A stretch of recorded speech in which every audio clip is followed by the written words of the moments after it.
శ్రీమాత నమః. నమస్తేనండి. అందరూ బాగుండాలని, లలితా పరమేశ్వరి అమ్మవారి ఆశీస్సులు మనందరిపైన ఉండాలని మనస్ఫూర్తిగా కోరుకుంటున్నాను. ఈరోజే ఆషాఢ శనివారము, పైగా చతుర్దశి కలిసి వచ్చినందున అవతారాల గురించి తెలుసుకుందాము. శ్రీహరి అవతారాలు చాలానే ఉన్నాయి. అవన్నీ చెప్పడము అలవి కాని పని.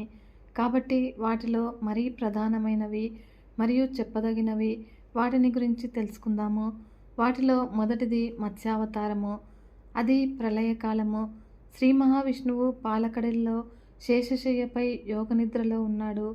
ఆ సమయంలో ఆయన చెవుల నుంచి చెరొక్క చుక్క నీటి చుక్క నీళ్ళలో పడగా, ఆ నీటి చుక్కల రెండింటి నుంచి ఇద్దరు మహాబలులు, మహాశరీరులు పుట్టారు. ఒకరి పేరు మధువు, మరొకడి పేరు కైటభుడు. అలా వాళ్ళు పుట్టిన తర్వాత విష్ణునాభి మధ్యలో నుంచి దివ్య తేజస్సుతో ఒక వ్యక్తి పుట్టాడు. అతడి పేరే బ్రహ్మ. అతడికి విష్ణుముఖతః ఒక మాట వినిపించింది, సృష్టి చేయవలసింది అని. అలా ఆ మాట విని బ్రహ్మ వేదశాస్త్ర పద్ధతి ఆధారంగా సృష్టి చేయడానికి కూర్చున్నాడు. అయితే అంతలో మధుకైటభులు అక్కడక్కడ తిరుగుతూ బ్రహ్మ దగ్గరకు వచ్చి ఆ మాట ఈ మాట ఆడుతూ వేదశాస్త్ర సంచయనాన్ని ఎత్తుకుపోయి సముద్రంలో దూరిపోయారు. అలా అప్పుడు బ్రహ్మ దిక్కుతోచక దీనంగా విష్ణువును ప్రార్థించాడు, స్తుతించాడు. అప్పుడు శ్రీ మహావిష్ణువు విచారించకు, వేదశాస్త్ర సంచయనాన్ని తెచ్చి ఇస్తాను అని విష్ణువు అభయాన్నిచ్చి ఈ చౌర్యము మధుకైటభుల దుష్కృత్యము అని గ్రహించి సముద్ర జలాల్లో పెద్ద చేపగా మారి ప్రవేశించాడు. అలా పాతాళానికి వెళ్ళాడు. అక్కడ ఒక చోట కూర్చున్నారు ఈ దుష్టరాక్షసులు. అలా వారి వద్దకు వెళ్ళాడు. ఏదో వేషం వేశాడు, మోసం చేశాడు, మైకం కలిగించాడు. వేదశాస్త్ర సముదాయము తీసుకువచ్చి చప్పున వెలుపలకు వచ్చి బ్రహ్మకు ఇచ్చాడు. అయితే మత్స్యరూపం విడిచి మళ్ళీ శేషశయ్యపై యోగనిద్ర. తర్వాత మైకంలోంచి క్రమంగా తేరి మధుకైటభులు ఇటు అటు చూశారు. వేదశాస్త్ర సంచయనము కనిపించలేదు. అప్పుడు వెతుకుతూ ఆ మీదికి వచ్చారు. శేషశాయి అయిన శ్రీ మహావిష్ణువును చూసి, ఇరుగో దొంగ, మనల్ని మోసగించి వేదశాస్త్రాల్ని ఎత్తుకువచ్చి ఇక్కడ నిద్ర నటిస్తూ ఉన్నాడు అని పెడబొబ్బలు పెట్టి మేల్కొల్పేటట్లుగా చేశారు. అప్పుడు విష్ణువు లేచి, ఏమి సమాచారము, ఎవరి మీరు, నన్నెందుకు లేపారు అని బెదిరిస్తున్నట్లు అడిగారు. వారన్నారు, ఏమి సమాచారం అని ఏమీ ఎరగనట్లు అడుగుతున్నావా దొంగ? మాయవేషం వేసుకుని వచ్చి మమ్మల్ని మోహపెట్టి మా దగ్గర ఉన్న వేదశాస్త్రాలు ఎత్తుకు వచ్చిన దొంగవు. ఎందుకు వచ్చామా అని విను అని. సొత్తు మర్యాదగా ఇస్తావా, మాతో యుద్ధానికి వస్తావా, అదేదో తేల్చు అని మధుకైటభులు విష్ణువు చేతులు పట్టుకొని లాగారు. అప్పుడు వెంటనే ఒక ఊపు ఊపి వాళ్ళని గట్టు మీదకి ఎగజిమ్మి, మీ అంతు చూస్తాను లెండిరా అని శంఖం పూరించి యుద్ధ సన్నద్ధుడై వచ్చాడు శ్రీ మహావిష్ణువు. ఇంకేముంది, యుద్ధము ఘోరంగా చాలా కాలం సాగింది. ఎలాగైతేనేమి మధుకైటభులు ఇద్దరూ కూడా ఆ యుద్ధంలో దారుణంగా మరణించారు. విష్ణువు వారి మేధస్సుతో అంటే కొవ్వుతో భూమికి మెరుగు కల్పించాడు. ఆనాటి నుంచి భూమికి మేదిని అనే కొత్త పేరు వచ్చింది. తర్వాత బ్రహ్మ విష్ణువు దయ వల్ల ఎలాంటి విఘ్నాలు లేక సృష్టి చేయసాగాడు. అన్ని లోకాల వారు కూడా విష్ణువును మత్స్యావతారుడుగా స్తుతించారు. ఈ విధంగా హరి మత్స్యావతారుడై వేదశాస్త్రాలను దానవుల చేతిలో నుంచి తెచ్చి బ్రహ్మకిచ్చి సృష్టిని జరిపించారు. ఈ అవతార గాథ విన్నా చదివినా కూడా శ్రీ మహావిష్ణువు సంతోషించి సకల శుభాలు ఇస్తాడు. తర్వాతది కూర్మావతార కథ. ఒకప్పుడు దేవదానవులకు దారుణ సంగ్రామం జరిగింది. అయితే ఆ యుద్ధంలో దేవతలు దానవుల చేతుల్లో చిత్తుగా ఓడిపోయారు. అప్పుడు చేసేది లేక బ్రహ్మతో సహా అందరూ కూడా పాలసముద్రం వద్దకు వెళ్ళారు. అక్కడ శేషశాయి అయినటువంటి శ్రీ మహావిష్ణువును ప్రార్థించారు. ప్రభు, యుద్ధంలో ఉద్ధతులై దైత్యులచే ఓడిపోయాము. దిక్కులేని పక్షులమై నీ నీడ కోరి నీ పాద సన్నిధికి వచ్చాము. బ్రతికి బాగుండే దారి చూపించి కాపాడు శ్రీ పద్మనాభ అని కీర్తించగా శ్రీహరి వారికి సముద్ర తీరమందు ప్రత్యక్షమై ఇలా అన్నాడు, వేల్పులారా, నా మాట వినండి, చెప్పినట్టు చెయ్యండి. సరాసరి ఇక్కడి నుంచి దానవుల వద్దకు వెళ్ళి యుక్తిగా ఆసక్తిగా మాట్లాడి వారితో సంధి చేసుకోండి. తరువాత ఎక్కడెక్కడ ఉన్నటువంటి ఔషధీ లతలను తెచ్చి ఈ సముద్రంలో వేయండి. మందర పర్వతం కవ్వంగా, సర్పరాజు వాసుకి కవ్వపు త్రాడుగా క్షీరసాగర మదనం చెయ్యండి. సమయానుసారంగా నేను కూడా మీకు సహాయం చేస్తాను. అలా మీరు దైత్యులు సముద్రమదనం చేయగా చేయగా దానిలోంచి అమృతం లభిస్తుంది. దానిని ఇంద్రాదులు మీరంతా త్రాగండి. దాని ప్రభావం వల్ల హితోధికమైనటువంటి తేజస్సు బలపరాక్రమాలు కలవారవుతారు. ఆ పైన దైత్యులను నిర్జించడము మీకు నల్లేరుపై బండి నడక అని అక్కడక్కడికి శ్రీహరి అదృశ్యుడైనాడు. అప్పుడు ఇంద్రాదులందరూ కూడా దానవుల వద్దకు వచ్చారు. మంచి చెడ్డ మాట్లాడుకున్నారు. మనము పినతల్లి పెదతల్లి పిల్లలము కాబట్టి తల్లులు వేరైనా కూడా మహనీయుడు తండ్రి కశ్యపుడు ఒక్కడే కదా. అన్నదమ్ములము. సాక్షాత్తు చీటికి మాటికి పోరాటము ఆరాటము, నలుగురిలో నవ్వులాట. ఏమంటారు? కలిసిమెలిసి ఉండడము బుద్ధిమంతుల లక్షణము. ఆలోచించండి అని దేవతలు అనగానే దైత్యులు తలలూపారు. అవును అన్నట్లుగా. తామసుల స్వభావం అటుదది. ఒకనాడు ఇంద్రాదులు సముద్ర మదనం గురించి ప్రస్తావించారు. అమృతం గొప్పదనం వినగానే ఓ ఇదెంత పని, పదండి అని దైత్యులు పొలికోకలు వేస్తూ చిందులు త్రొక్కుతూ మందగిరి వద్దకు వేల్పుల వెంట వెళ్ళారు. అయితే అందరికన్నా ముందు బలి వెళ్ళి అవలీలగా ఆ పర్వతాన్ని పెళ్లగించాడు. అప్పుడు విష్ణువు గరుడుని మూపుపై దాన్ని ఉంచి పాల సముద్రంలో పడవేయించాడు. అంతలో దేవదానవులు ఓషధులనన్నింటినీ తెచ్చి పాలకడల్లో వేశారు. విష్ణువు ఆజ్ఞ కిమ్మనకుండా నాగరాజు వాసుకి వచ్చాడు. అప్పుడు పర్వతానికి చుట్టుకున్నాడు. ఏమి లాభము? కొండ నీళ్లలో మునగడము ప్రారంభమైంది. అప్పుడు అందరూ కూడా తెల్లముగాలు వేసి ఏమిటి ఉపాయము, కొండ తేలి ఉండాలి అని దిక్కులు చూస్తూ నిల్చున్నారు. శ్రీ మహావిష్ణువు విచారించకండి, ఇదిగో కొండ తేలుతుంది అని విష్ణువు అందరూ ఆశ్చర్యంతో చూస్తూ ఉండగా మహాకూర్మరూపుడై సముద్రంలో ప్రవేశించి పై అంత కొండని కుదురుగా ఉంచి భరించాడు. అలాగే ఎవరికీ కనిపించని దివ్య రూపంతో పైనుండి కొండ శిఖరాన్ని పైకెత్తి పట్టుకున్నాడు. ఘటన సమర్థుడు అనే అసాధారణమైన బిరుదు శ్రీ మహావిష్ణువుకు ఊరికే వచ్చిందా? కొండ మీదకి తేలింది. అప్పుడు వాసుకి తరిత్రాడు అయ్యారు.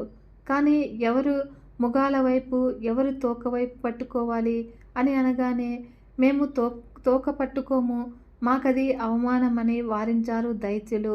అప్పుడు విష్ణువు సరే మీరు పడగలు పట్టుకోండి అని దేవతలకు కనుసన్న చేసి తోకలు పట్టించాడు. వాసుకి బాధపడుతూ వెలుగక్కే విషపు సెగలకు రాక్షసులు యమబాధ పడుతున్నా కూడా పౌరుషానికి లొంగి పడగలు వదల్లేదు. అలా క్షీరసాగర మదనము జరుగుతూ ఉండగా కొంతకాలానికి భయంకరంగా గాలకూటము అనే విషం మీదికి వచ్చింది. దాని వేడి భరించలేక ఎక్కడి వారక్కడ మూర్ఛపడినంత అయ్యి సముద్ర మదనం విడిచిపెట్టారు. అంతటా శ్రీ మహావిష్ణువు ఆజ్ఞతో పాతాళమందున్నటువంటి నాగజాతి వచ్చి ఆ విషాన్ని మింగింది. కాస్త మిగిలిపోగా శ్రీ మహావిష్ణువు శివుణ్ణి చూసి దీన్ని మింగి కంఠంలో ఉంచుకో శంకర, లోకక్షేమం కోసము మనం ఎలాంటి కష్టపాటునైనా కూడా భరించాలి కదా అని అనగానే శంకరుడు ఆ విషపు ముద్దను అరచేత ఆకర్షించి నేరేడు పండులాగా గుటుక్కున మింగాడు. అయితే కంఠమందు భరించాడు.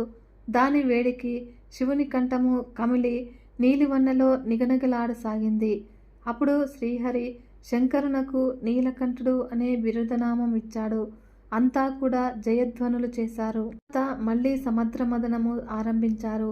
4 దంతాలతో నవనవలాడుతూ తెల్లని ఏనుగు, దాని వెంట అలాంటి తెల్లని వన్నెగల అందమైన గుర్రము ఆ సముద్రంలోనికి నుంచి పైకి వచ్చాయి. ఏనుగు పేరు ఐరావతము, గుర్రం పేరు ఉచ్చైశ్రవము. తర్వాత శోభనమూర్తులు అప్సరసలు పాలకడల నుంచి నారు మొలిచినట్లుగా నవనవలాడుతూ పైకి వచ్చారు. అచ్చరల వెంటనే కోరికల చెట్టు దివ్యవృక్షము పారిజాతం కూడా వచ్చింది. ఇలా దివ్య వస్తువులు ఒకదాని వెంట ఒకటి వస్తూ ఉన్నాయి. అవన్నీ కూడా విష్ణు సంకల్పం ప్రకారము ఇంద్రుని సొమ్ములైపోయాయి.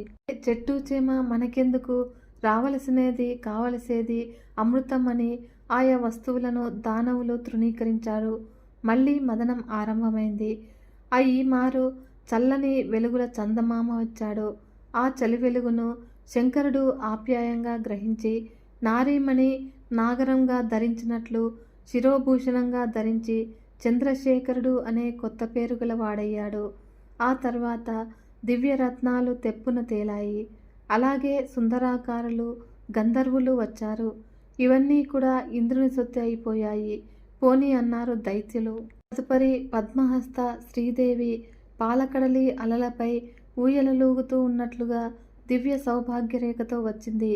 తీరానికి చేరి అందర్నీ కూడా ఒకసారి చూసి అల్లనల్లన నడిచి వెళ్ళి వేలావనంలో ఉన్నటువంటి శ్రీ మహావిష్ణువును సమీపించి చిరునవ్వుతో చూసి సాభిప్రాయంగా చేతులు చాచింది. అప్పుడు చేరదీసుకో అన్నట్లు ప్రభు అన్నట్లుగా శ్రీ మహావిష్ణువు నీకోసమే ఈ శ్రమ అంతా అన్నట్లు 2 చేతులు కూడా చాచి ఆప్యాయంగా చేరదీసుకుని శ్రీదేవిని తన విశాల వక్షస్థలానికి హత్తుకున్నాడు. ఆ సమయంలో అనుకోకుండా ఆకాశంలో దివ్య దుందువులు మ్రోగాయి. అయితే పక్కనే ఉన్నటువంటి పారిజాతము మధుర పరిమళము వెదజల్లుతూ దట్టంగా పూలవాన కురిసిందా. లోక జననీ జనకుల మీద దేవతల ఆనందానికి అంతులేదు. అలా వారి మొహాలు ఏదో అనిర్వచనీయమైన శోభతో రాణించసాగాయి. కల్ముల రాణి శ్రీదేవి వారి పక్షాన చేరించి చూస్తూ అలక్ష్యంగా ఊరుకున్న దానవులు దౌర్భాగ్యరేఖ అలా ఉంది మరి. మళ్ళీ సముద్ర మదనము. ఈ మారు అమృత కలశము అరచేతులలో ఉంచుకుని ఒక దివ్య పురుషుడు వెలుపలకు వచ్చాడు. అదే అమృతము అన్నారు ఎవరో. అలాగా అన్నారు దైత్యులు. అప్పుడు వాసుకుని విడిపెచ్చిపెట్టి గట్టుకు వచ్చి ఆ దివ్య పురుషుని బెదిరించి అమృత కలశం లాక్కొని అల్లంత దూరాన ఉన్నటువంటి తోటలోకి పారిపోయి చెట్ల క్రింద విశ్రాంతిగా కూర్చొని మీసాలు దువ్వుకుంటూ ఉన్నారు సాధించామన్నట్లుగా. తెల్ల మొహాలతో దిక్కులు చూస్తూ దిక్కుచోచగా నిల్చున్నారు వేల్పులు. స్వామి పురుషోత్తమ, నీవే గతి, శ్రమంతా కూడా వృధా అయింది, మమ్మల్ని కృతార్థులను చేయవా ప్రభు అని శ్రీ మహావిష్ణువును ఉద్దేశించి దేవతలు ఉద్ఘోషించారు. అప్పుడు ఎవరా తోటలో ఏదో చల్లని వెలుగు, విశ్వమోహనమూర్తి మోహినీదేవి చిలుక పలుకులు కలకండ మేల్మేపుతూ గొంతుతో తేనెలు నింపుతూ మాట పాట ఏదో సృష్టికి అపూర్వ శోభ కలిగించే మించుబోని పిల్లలకే నగవులతో రాక్షసులను మోహపరిచి వారి అధీనంలో ఉన్నటువంటి అమృత కలశం అందుకొని దేవదానవులను వేరువేరుగా 2 బంతులు దీరి ఎదురెదురుగా కూర్చోమంది. అప్పుడు కిక్కురుమనకుండా కూర్చున్నారు అంతా కూడా. ఆ మాట ఈ మాట చెప్తూ అమృతం దేవతలకు పంచి ఇచ్చి రాక్షసులకు తీయని మాటలు కులుకులు చూపులు వంతు పెట్టి సర్వము కూడా సమాప్తం అనిపించి అక్కడక్కడి అదృశ్యురాలైపోయింది. అడుగున ఆ మాత్రం ఈ మాత్రము అమృతం ఉందని గ్రహించి విష్ణువు ఆజ్ఞచే గరుడు క్షణంలో ఆ అమృత కలశాన్ని ఎత్తుకుపోయి అమరావతిలో నందనవనం ప్రవేశించి ఈశ్వరాజ్ఞ భద్రంగా చూస్తూ ఉండు అని పాలకులకు అప్పగించి తాను వైకుంఠానికి వెళ్ళిపోయాడు. రాక్షసులకు ఈ మాయా నాటకము ఆవంతైనా కూడా అర్థం కాలేదు. నాటకం ఆడించిన సూత్రధారుడు శ్రీ మహావిష్ణువు. సాధు సంరక్షణ కోసము ఏ వేషాలైనా కూడా వేస్తాడు, ఏ నాటకమైనా కూడా ఆడుతాడు. శుద్ధ తామసుల దివ్యశక్తిత్వాన్ని కలలో కూడా తెలుసుకోలేరు. అమృతపానంతో దేవతలంతా కూడా అనల్ప శక్తి సామర్థ్యాలు కలవారైనారు. చచ్చుముగాలను రక్కసులను చావుగొట్టి దిక్కుల వెంట పరుగులెత్తించారు. తమ రాజ్యాలు స్వాధీనం చేసుకున్నారు. అలా యథాపూర్వకంగా దివ్య భోగాలను అనుభవిస్తూ హాయిగా ఉన్నారు. ఇది శ్రీహరి కూర్మావతార కథ. తర్వాత శ్రీహరి వరాహావతార కథకు వేసుకుందాము. లయ సమయము. బ్రహ్మకి ఒక దినం పూర్తయిన కాలము. ముల్లోకాలు కూడా జలమైపోయాయి. సృష్టినంతను తనలోకి తీసుకుని శ్రీమన్నారాయణుడు మహాసముద్రంలో 1000 పడగల అనంతుని మెత్తని భోగశయ్యపై యోగనిద్రా ముద్రితుడై ఉన్నాడు. అది అలా ఉండని బ్రహ్మకు దితి అనే భార్యందు కలిగిన సంతతిలో హిరణ్యాక్షుడు పెద్దవాడు. పరమ దుర్మార్గుడు. వాడి నివాసము పాతాళంలో, అక్కడ నుంచే దేవతలకు గుండెగాలమై ఉంటున్నాడు. భూమి మీదికి వచ్చాడా? యజ్ఞయాగాదులు భూస్వాహ అయిపోయాయే. భూమి మీద ఉన్న మానవులు దేవతల సంతృప్తి కోసము యజ్ఞయాగాలు చేస్తూ ఉంటారు. వాటి వల్ల దేవతలకు శక్తియుక్తులు అపారంగా వస్తాయి.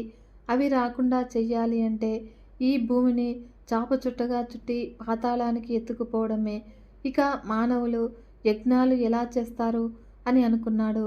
అప్పుడు భూమిని మడిచి చాపచుట్టలాగా చంకనుంచుకొని హిరణ్యాక్షుడు పాతాళానికి వెళ్ళిపోయాడు. నిద్ర ముగిసింది. అనంతశయనటువంటి ఉన్నటువంటి సర్వభూతాగ్నుడు శ్రీహరి కళ్ళు తెరిచి చూసి భూమి ఏమైనట్లు అని అనుకుని, ఓరి దుర్మార్గుడా, ఎంత పని చేశావురా, నీ అంతు చూస్తానుండు అని అనుకున్నాడు. మెల్లగా శేషశయ్యం మీద నుంచి లేచాడు. ఇటు అటు చూశాడు. చప్పున దివ్యవరాహ రూపుడైనాడు. వేదాలే పాదాలు, యజ్ఞాలలో పశుబంధనానికి ఉపయోగించే మంత్రపూతాలైనటువంటి యూపస్తంభాలే దంతాలు, కరకు దర్భలే రోమాలు, అగ్ని నాలుక, సూర్యచంద్రులే నేత్రాలు, నక్షత్రాలు ముక్తాహారాలు. అదొక వింతవరాహ రూపము. సరాసరి రసాతలంలోనికి వెళ్ళాడు. అక్కడ నక్కి ఉన్నటువంటి హిరణ్యాక్షుణ్ణి దిక్కుతోచని విధంగా యుద్ధంలో మర్దించి చీల్చి చెండాడాడు. దంతాగ్రంచే భూమిని ఉద్ధరించాడు. ఇంకేముంది, దాత యథాపూర్వకము జరిగిపోయింది. దేవుడికి ఇదొక ఆట. ఇలా సృష్టిస్తాడు. దుష్టుల వల్ల వచ్చే ఉపద్రవాలను ఏదో రూపంతో పోగొట్టి సృష్టిని పోషిస్తూ ఉంటాడు. లయ సమయంలో రుద్రరూపుడై అన్నింటినీ కూడా అంతమొందిస్తాడు. వేదాంత వేద్యుడైనటువంటి ఆ పరమపురుషుని ఈ అవతార కథలను విన్నా చదివినా కూడా మానవులు సర్వపాప విముక్తులై జన్మాంతమందు విష్ణుపదం పొందుతారు. అన్నారు కదా ఫ్రెండ్స్, ఈ వీడియో మీకు నచ్చినట్లయితే ఒక చిన్న లైక్ చేసి మన ఛానల్ని ఇంతవరకు సబ్స్క్రైబ్ చేసుకోకుంటే సబ్స్క్రైబ్ చేసుకుని సపోర్ట్ ఇవ్వండి ఫ్రెండ్స్. మరొక మంచి వీడియోతో మీ ముందుకు వస్తాను. అంతవరకు సెలవు. నమస్కారం.